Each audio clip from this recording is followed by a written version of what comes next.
Hello and welcome back to the Cinema Tirana YouTube channel. I am Stefano Tirana. We are a community of Christians from across traditions talking about media, the world, and movies from a Christian perspective. Today we are talking about the new Marvel movie, Doctor Strange and the Multiverse of Madness. This has been a subject of a lot of controversy.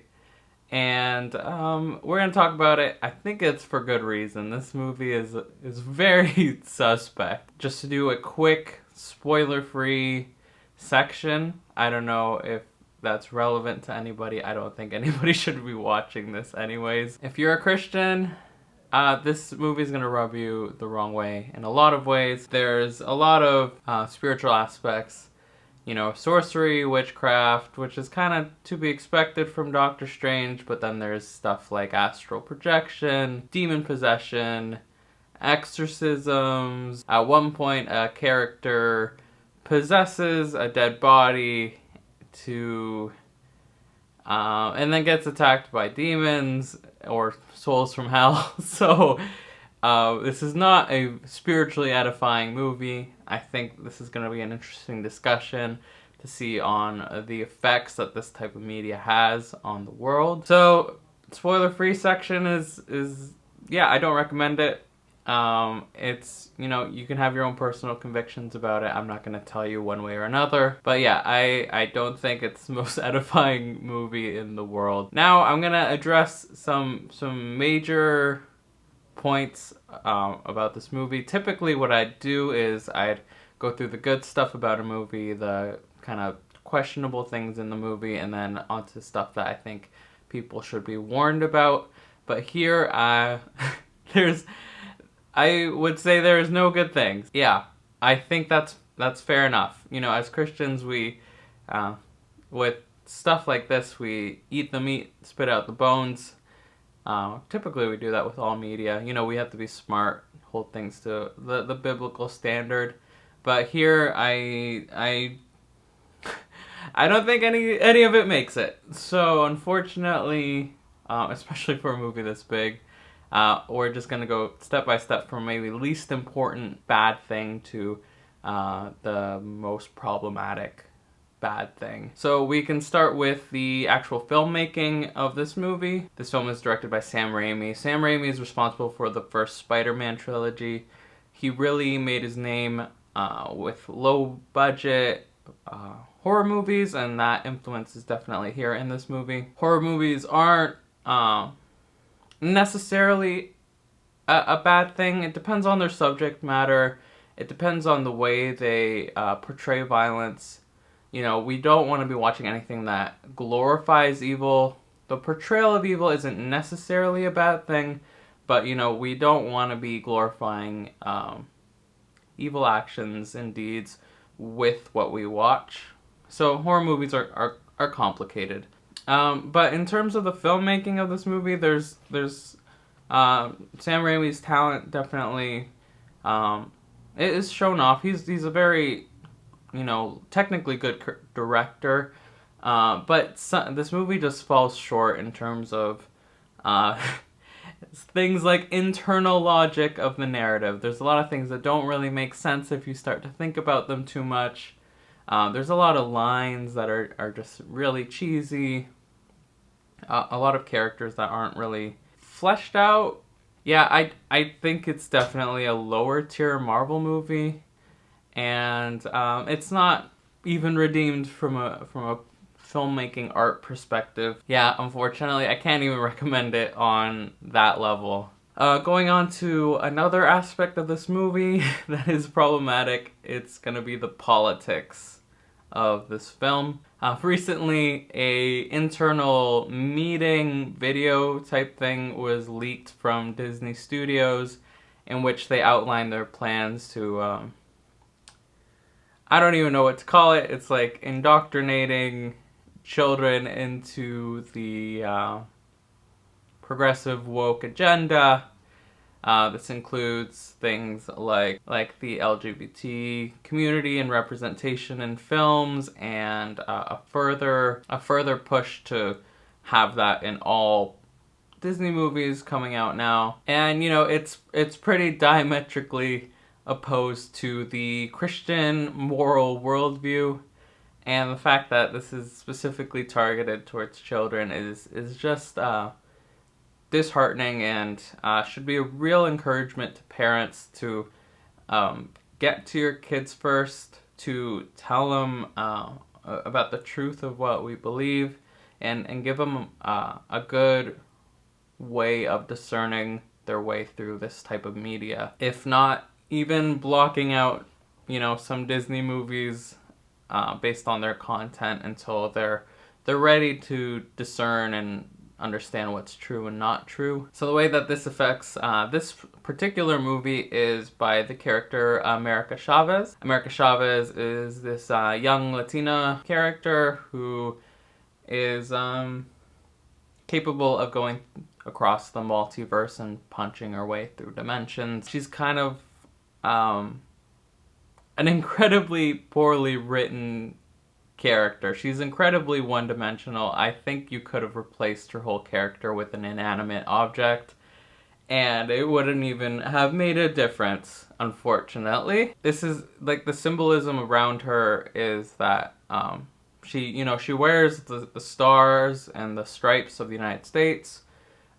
She is born to 2 lesbian mothers, and she's vaguely Hispanic, but she's from another dimension. So it's a little weird. And she wears a gay pride pin throughout the movie.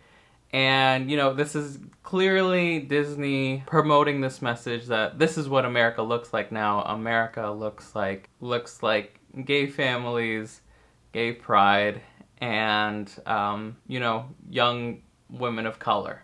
I don't love getting into politics, but I think here clearly biblical truth has to win out against the clear sin of homosexuality. There's nothing wrong with her being Latina. I am a Latino immigrant to Canada, and I think a Latino superhero has been done way better by Miles Morales' character in Spider-Man Into the Spider-Verse. But this is incredibly a poignant time for these types of movies where they just kind of killed off Captain America, who is a Christian World War II veteran soldier, and replacing him with this young girl whose only flaw is that she doesn't believe in herself enough. It's really an indication of where these kind of film companies and where the left puts value into these people. So I think it ultimately does damage to their cause to make such a terrible character who's just a poorly designed character in general. So there's that. It's all relatively sprinkled throughout the movie, and these kind of messages are subliminally manipulating the audience into understanding this is the new vision for the United States, and it's problematic.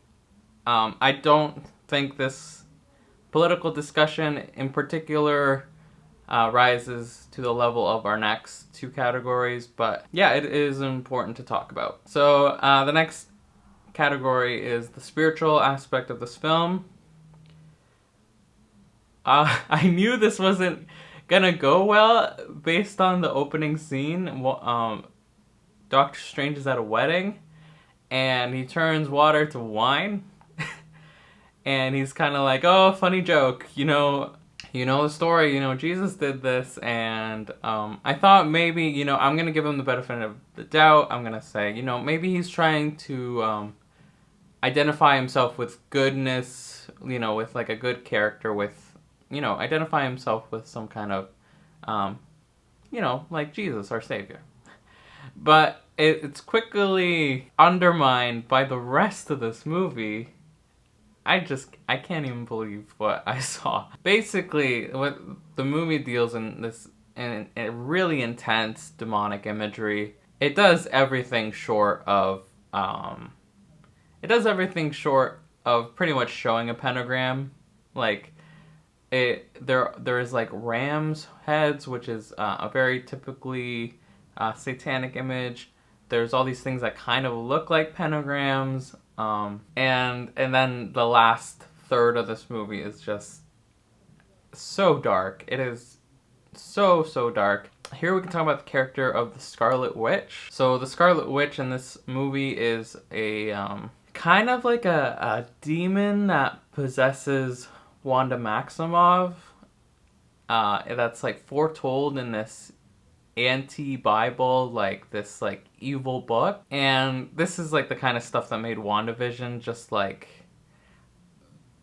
also extremely problematic for Christians. It's the Scarlet Witch is like you can kind of make a vague connection to Revelation 17 with the the whore of Babylon, or the harlot of Babylon. By the end of this movie, Doctor Strange uses this evil anti-Bible, this book of Satan, basically, to cast a spell in which he can possess his dead body on this other dimension.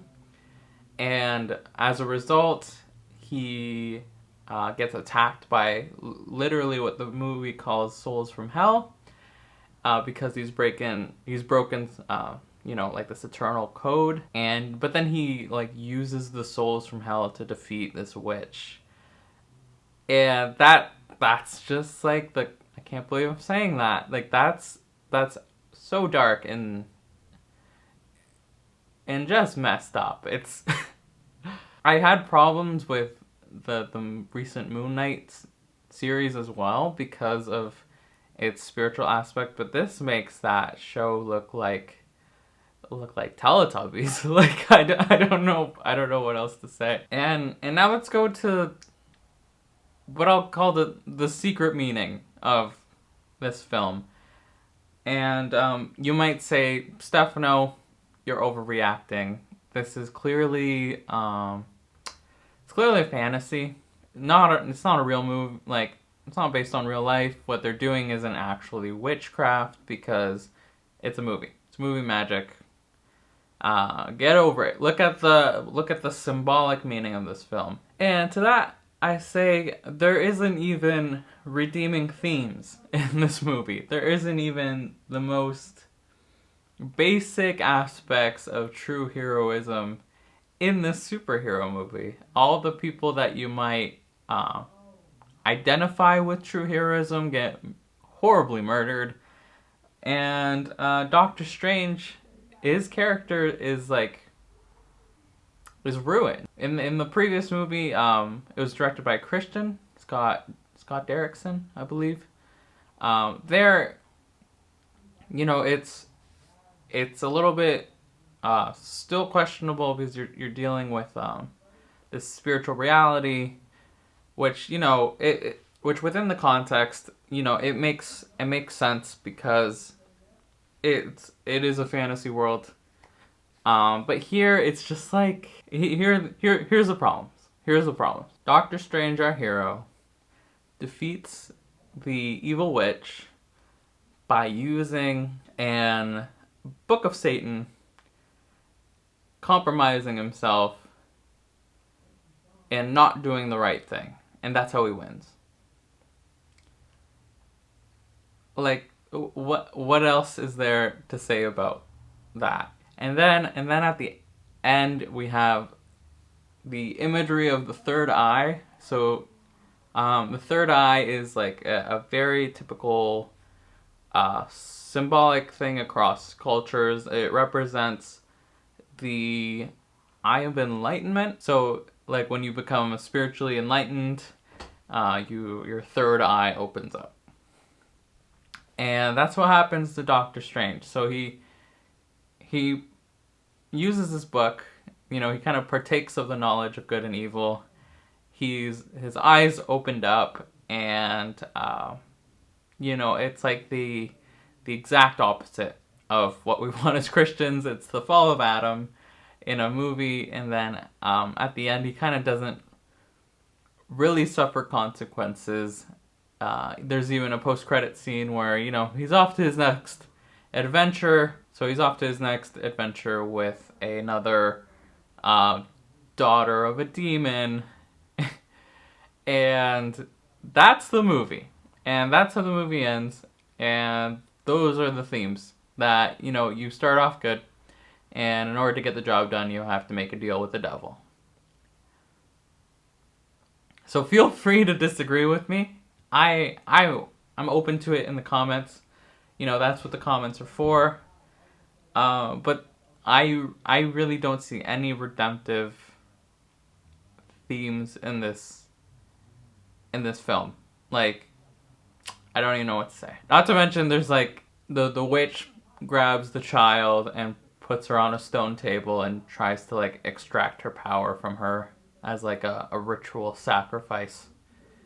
It's terrible. Like, it's oh, I'm so frustrated. In conclusion, these movies are incredibly powerful. They're incredibly influential. It's the highest grossing film series of all time by a long shot. And the way things are going with these films are just degrading into horrible politics and horrible morals. And I really hope this isn't a trend. You know, I thought this latest Spider-Man movie was okay. Like, there's some weird stuff in it. But generally, like, Spider-Man's a pretty safe character. But man, I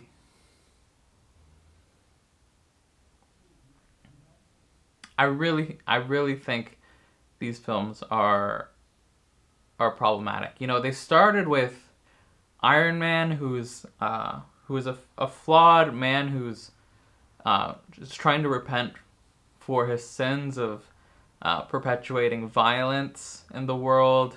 Captain America, who is a Christian, who's a World War II hero who lays down his life for his brother and country. And but then, you know, the more time goes on, the more worried I am for this series, and the less I could recommend this type of stuff.